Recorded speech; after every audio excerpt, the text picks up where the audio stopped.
It is time to go inside the squared circle, as they say, and talk a little WWE. We got to firstly pick up. I got my blue headband on because we got to do our SmackDown reactions from last Friday. And boy, oh boy, the show got kicked off with a fun start, actually. It was Bianca Belair coming out in some orange attire. She kicked off SmackDown in Tennessee in her home college town. And it was the Volunteers, and they played the song for the fight song for the Tennessee Volunteers, and she led them in a little sing along, I guess. She did. She got the crowd going. She did. I think I like it when WWE does, like, I guess the hometown opening. Maybe that's the best way to put it. Like you play up your roster and you look for creative ways to interject them. Maybe you can see in the picture here, she's got a little bum finger right now. She's actually kind of on the injured list and not wrestling. But she didn't want to come out and make an appearance in her hometown, and I could totally understand that. But as she was doing this, she was, of course, rudely interrupted, Nika, and it was her new nemesis, I guess, her old friend, now turned enemy, Naomi. And Naomi has, of course, been wearing some crazy tape. Caution for a while. She's I would definitely be cautious around her. She seems like an emotional head case. No, just kidding. She's playing a character, but I do want to give her credit because as she came out here to ask for Bianca's forgiveness and apologize, she did do some good crying on cue, Nika. She did. Great acting. Definitely. It was I was impressed with the quality. It didn't seem like forced in any way. No, crocodile tears and all. It was really good.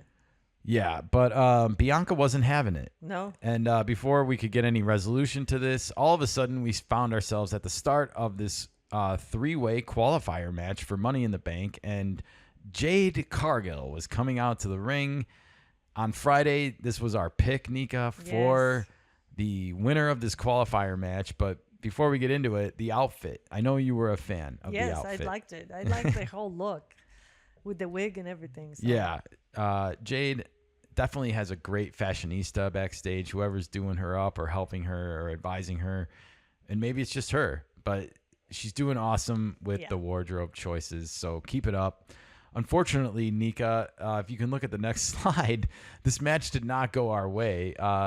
Nia Jax eventually came out and was a part of this three-way match as well. And as you can see here, near the end of the match, she got up on that second rope and was going to do this. I just call it like an earthquake drop because Earthquake was a wrestler when I was a kid, and he kind of dropped on people like this. Not from the top rope, but just as like a running in the middle of the ring kind of thing. Nevertheless, the same effect is caused. You just plop yourself down on the middle of somebody. Now, she stacked both Naomi and Jade on top of each other and went to do this sandwich on them, but failed, at least on Naomi. She did land it on Jade, but Naomi, as you can see in the left slide, is already starting to jump up and get out of the way. And she was able to roll up Nia from behind and get a quick 3 count, escape with victory. And poor Jade. Poor Jade. Yeah, we wanted her to win so bad, and we just like her. Like, she looks like a wrestling chick. She does. She has the physique. Awesome. And I just wish, at least since we've been watching, that they would push her more. It seems like she's getting the short end of the stick a lot. Much like maybe she has to wait her turn. Yeah, I get that, but much like Drew McIntyre, like it feels like he was getting the short end of the stick a lot and not like even winning, and then you kept waiting for him to get his moment, and his moment never came. The same thing's kind of going on with Jade here a little bit, and it's making me wonder what is actually the long-term plan for her character. I would have just liked to have seen her in the ladder match, honestly, this weekend. Yeah. Okay. Exciting stuff. So as you can see on the next slide, Naomi punches her ticket for the Money in the Bank ladder match, which, as I just said, is happening this Saturday night. I'm excited. And as we can see on the next slide, there are 5 women already qualified for this, Nika. It is Julia or Gulia. I don't know how to say her name yet. I'm sorry. We're still learning. We have Alexa Bliss. We have Roxanne Perez. And then we have the newly minted Naomi and, of course, Rhea Ripley. and those 5 are in it for sure, which means there is one more that needs to get added to this 5. Oh, okay. So it's 2-on-2, not 5 on, fighting amongst each other. It's 1-on-1 on 1 Okay. on 1 on 1. Oh, and so then they're there's all gonna one be more fighting. that's going to be added. Yeah. So there's going to be 6 people There fighting can be in the ring. only one winner. Wow. It's going to be mayhem and chaos, everybody. Ooh. And if you flip to the next slide, I'm excited for Raw tonight because we do have our final triple threat qualifying match. Stephanie, and I see. Stephanie Baker, who is from NXT, right? Yes, I think so. She's from the minor leagues. Apologize, we're still learning all of our divisions. Liv Morgan, of course, the former WWE Women's Champion, and Ivy Nile. Getting it on tonight. Nika, do you have a favorite for who is going to potentially win this match? I think Stephanie will. I think Stephanie will too. She's up and coming, and I can see her winning it. I do love her outfit for the goth of it and the horns. I do too, and I just think the way it's all setting up, like Liv Morgan had a little falling out last weekend with her partner, and she's a little bit cautious, I think, of Roxanne, and I think they're setting something up between Liv Morgan and Roxanne eventually to have a feud. But I think it's going to take a little bit of time, and so I think Liv does not get in the Money in the Bank match, and instead I think they're going to give Stephanie a boost because they've been promoting her a lot. So we'll see. We're usually wrong about these things, as you saw last Friday. We were so wrong. Wow, I got to turn my attention to another part of SmackDown that just blew me away, Nika, and that is the presence of one JeVon Evans, who teamed up with Rey Fenix here, and they had this tag team match, but I could not stop watching JeVon Evans. Look at these 2 screenshots. Look at how high he is jumping and leaping out of the air here. High flyer. Yeah. And he's up and coming. Wow, he brought some excitement. I was impressed with this display. And I saw a lot of people on social media being like, can we get this guy on the SmackDown roster ASAP? I kind of have to agree with that. Yeah. I want to see him in WWE more. He should be in Royal Rumble. He should be in Survivor Series. He should do a match at SummerSlam. Like, we don't know his mic skills yet. We don't. And we don't know a lot about like his character and selling stuff. But I want to see him get a chance just based on the athletic skills alone. Like, we talk about the Rockers, we talk about like the Hardy Boys, we talk about some of these old tag teams. He reminds me of that kind of energy, and I think WWE needs it. And there was some other stuff going on in the tag division on SmackDown that we're not going to get into. It's a little bit bizarre for my tastes sometimes, but I like the old tag teams, the Rockers, the Hart Foundation, the High Flyers, the people that bring energy. I mentioned the Hardy Boys. I'm trying to remember Edge and his partner. Sorry, guys, but it's been a while. Edge and his partner. Well, if you look at the next slide, I doubled up this picture just so you can see he jumped off the top of the turnbuckle there onto the ground from the ring. So he got way up there on this stunt and landed on all 3 of these guys, taking him to the ground. Good stuff. And Ray, his partner there, was helping hold those other 2. But he was still jumping onto the floor, not to the ring. Correct. So it's a little different landing. Yeah, a lot deeper. A lot deeper of a pool. Oh, yeah. And a lot less of a soft landing, even though I'm sure they put padding on the ground there too. But yeah, just wanted to give you guys a little taste of how exciting he is to watch, and like why I would want him on the roster soon too. And then in the last slide here, we can see that the Ethan Page, otherwise known as the Official Ego, as he calls himself on X/Twitter, he was in attendance ringside for this match. And, JeVon Evans and him are in the same NXT league, I believe. And Ethan Page is the NXT champion. And I don't know if they're setting up a feud for these 2. It seemed that way. It definitely did seem that way. But, like, it looks like they're both popular enough to possibly be on the SmackDown roster. So who knows? We'll definitely keep our attentions attuned to JeVon Evans and his talents because I like him. Yeah. High flyer. High flyer. All right. Well, if you look on the next slide, Nika, you'll see we already went through the women's qualifier match from SmackDown, but that still means we had a men's match, and it was Jacob Fatu against Carmelo Hayes and Andrade. And this match did not go at all how we predicted either. We both selected Jacob Fatu to win this match. Now, if you'll take a look at the slides that I captured for the first bit of information here, Jacob Fatu landed his top rope somersault finisher move onto Andrade here. You can see him holding the back of his head in the slide on the left when JC Mateo and Solo Sikoa went onto the top of the ring apron here and started begging Jacob to perform it again. They wanted him to do the somersault finisher on him again, like add extra punishment here. So they create this big distraction, and then all of a sudden, what do you know? You can see on the right, well, it's a little blurry, I apologize, but it was a high action moment. Jimmy Uso, brother of world heavyweight champion Jey Uso, ran out and he took care of JC Mateo and distracted everything else going on, and it led to some chaos. The important thing to note here is that Jimmy Uso was screwed in his qualifier match by JC Mateo. Oh, that's why they don't like each other. Yeah, so that's why he ran out here and helped or at least interfered in this moment. And what wound up happening is Jacob Fatu got screwed. Yeah. And the distraction cost him, because if you go to the next slide, you can see it was Andrade pulling off the surprise, in my opinion, upset of the century on Carmelo Hayes here. I would have predicted Carmelo Hayes to be second in line to win this match. I've never heard of Andrade before this match. I don't think I've seen him wrestle since we started watching in January. I don't think I've seen him on the programming.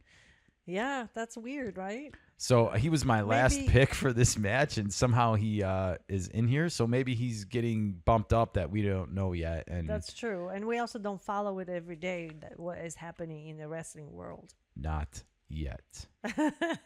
We're working on it, huh? All right. We are working on it, and we are moving right along here because, as you can see in the picture, Andrade qualifies for Money in the Bank. His last name is that Elidolo? I go with that.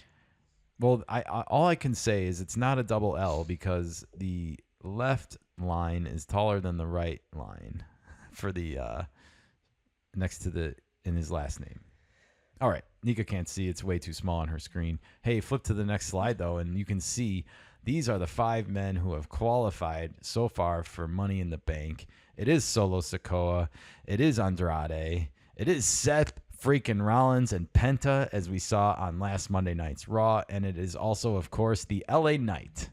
So there were 5 and there must be 6. And that brings us to tonight's Raw. We have a men's triple threat qualifying match. The Monday before Saturday's main event. It is CM Punk, AJ Styles, and El Grande Americano. And is he still carrying around that steel plate inside of his mask, Nika? I don't know. What is that for? I don't know, but I feel like this might also be a misdirect. And I feel like CM Punk is like the obvious winner, and I don't think he's going to win. Yeah, you might be right. So I'm going to go with El Grande Americano, actually. Okay. Well. And I feel like CM Punk is being set up to maybe play a role in that 4-way or in that tag team headlining main event that we have not talked about yet, but we are about to talk about. That's because we had one other big SmackDown reaction from Friday night, and that's because John Cena and Cody Rhodes were both scheduled to make an appearance, Nika. And as you can see, it was being teased ahead of time here. Now, I gotta say, as we flip to the next slide here, we can see like Cody Rhodes has just the most insane introduction in all of WWE. Does he not? The pyrotechnics go off, what, 2-3 times throughout this whole thing? It was very similar to a rock concert. Lots of smoke and lots of thunder, as they say. But once he came out, I got to say, I'm not a fan of the suit look here. When did he start wearing suit like that? Was that his always the way he looked, or I don't know. something new? We don't follow it a ton since except since January. Yeah. But I just, as a general rule of thumb, I wasn't a fan of the suit here. Yeah. It makes him look like less of a good guy, I guess, or more of Sleazy. a villain. Yeah, sleazy. Exactly. Like, anyways, Maybe that's what he's going for. I don't know. Cody Rhodes' big announcement was basically that he is never going to hesitate with John Cena again. And he eventually got around to asking the fans, if there's anything they wanted. And they, of course, wanted only one thing, and that was Jey Uso to come out. And boy, did that take, 2 commercial breaks to get him out to the ring. And then they were doing the hand bob with him in unison, and then they got into the middle of the ring and they stopped again, and they started hand bobbing again and went to commercial break again and come back. And it looked like he was finally about to talk, and then John Cena's music hit. So Jey Uso didn't even get in a word edgewise here before the reigning WWE champion came down, the undisputed. He came down to the ring here, and as you can see, he got in the ring on the mic. A couple of great quotes here. Quote, "You're too desperate and you're too lazy." He was talking to the American Nightmare and to Jey Uso himself. Pretty funny stuff there. And then he said, "Logan Paul is paying your mortgage." I guess they're living rent-free in his head, huh? Yeah, I guess so. Oh, boy. That was, quote, cold, John Cena, according to the WWE X page here. And, you knew what was going to happen next. Logan Paul got out there and got on the mic. His time is now. That's what he said. Now, he was claiming that because of interference from Cody Rhodes that he cost him the World Heavyweight Champion. Yes, and he did. That Jey Uso is not the real champion anymore. And I just have to say, I think Cena interfered before the American Nightmare in that match, right? So I don't really know what Logan Paul's talking about if he wants to start debating semantics. It's a drama. Oh, it is drama, and it was high octane here. Yeah. And you notice they saved this segment for last, everybody. Yes. This was the 3rd hour. Definitely. And everybody waited in anticipation for that. It was the last segment I was waiting in anticipation for. Like, this is the SmackDown talk. Because I thought Cody Rhodes would start the show. I understand why it went down the way they did it now. But anyways, this slide was funny. Now, it says it's on. But if you look, Logan Paul is like gesturing his hands towards Cody Rhodes and Jey Uso. He had to kind of convince Cena to get into a brawl with them two at this moment. Like, he didn't really want to get into the brawl at this moment. He did not. So it's kind of funny. But nevertheless, Cody Rhodes wound up insulting them enough to induce a brawl. They got into a brawl, and it all ended this way, Nika. Cody Rhodes holding the WWE Undisputed Championship belt that was once his and hasn't been since WrestleMania 41, and Jey Uso holding his World Heavyweight title in the middle of the ring, and John Cena and Logan Paul on the outside looking in, getting ready for vengeance. So did Cody steal the belt? I mean, I'm sure he had to give it back, but sure. But is that a prediction to what's coming? Well, I'm sure he would like it if that came true, but would. There's only a few people that know that, and those are the WWE writers, everybody, which is why you cannot bet on wrestling. You cannot. We looked. We did check Polymarket. There is even no markets. Nothing. So I mean, you can make your own bets at home, but there's no legal betting. Well, it's all going to end up here, Nika, next this Saturday. Live Saturday, June 7th, 7 Eastern, 4 p.m. Pacific time from the Intuit Dome in Los Angeles. It is Money in the Bank, presented by Cash App, streaming exclusively on Peacock and on Netflix internationally. John Cena and Logan Paul against the American Nightmare, Cody Rhodes, and Jey Uso. Nika, who are you leaning towards in this matchup? Ooh. Uso and Rhodes. Uso and Rhodes, huh? I mean, I think so too. No titles are going to exchange hands here. Now, I do think we're going to get some kind of shenanigans in this match. I don't think this is going to be a clean bout by any stretch of the imagination.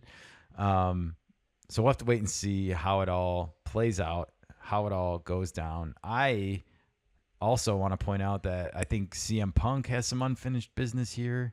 CM Punk also has some unfinished business with Seth freaking Rollins. And so he also has his own business to take care of tonight. I don't know. This could go a lot of different ways. I do think Cody Rhodes and Jey Uso will squeak out a win here because of the fact that there's no titles changing hands. Yes. So the crowd pleasing factor has more to gain because of the fact that there's no like shenanigans to steal championships or anything on the line. And it makes it more fun that way.